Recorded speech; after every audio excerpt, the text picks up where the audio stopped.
দোকানে যদি কেউ কিছু চায় আর এরকম করে তুই দিয়ে দিবি। আচ্ছা ভাই ঠিক আছে। তাহলে তুই থাক, আমি যাই।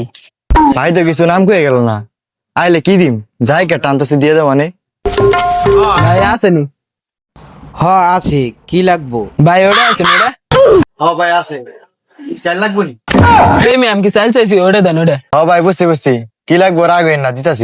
এই মেয়ে বুঝলো, তাড়াতাড়ি দেন, এত দেরি সহ্য হইতাছে না। খারান ভাই দিতাছি। ভাই কি দিতে গেলো আর কি দিম? হাতের কাছে যেটা ভাই ওটাই দিয়ে দিই। এই ধরেন ভাই। এই মেয়ে এটা কি দিলেন? আমি চাইলাম ওটা, এটা কি দিলেন? এ ভাই রাগ হয়েছেন কে? কি হয়েছে? ওই মেয়ে কি দোকানদার বয়সেন? আমি চাইছি ওটা ওদের তারা না, আপনি দেন। কইছেন এমন করলে এটা দিবি, এটা দিতে পারস না। খেলেন ভাই আপনি এটা। ভাই ওটা মানে যে এটা আমি আগে বুঝি নাই। ভাই আপনারা কি বলছেন?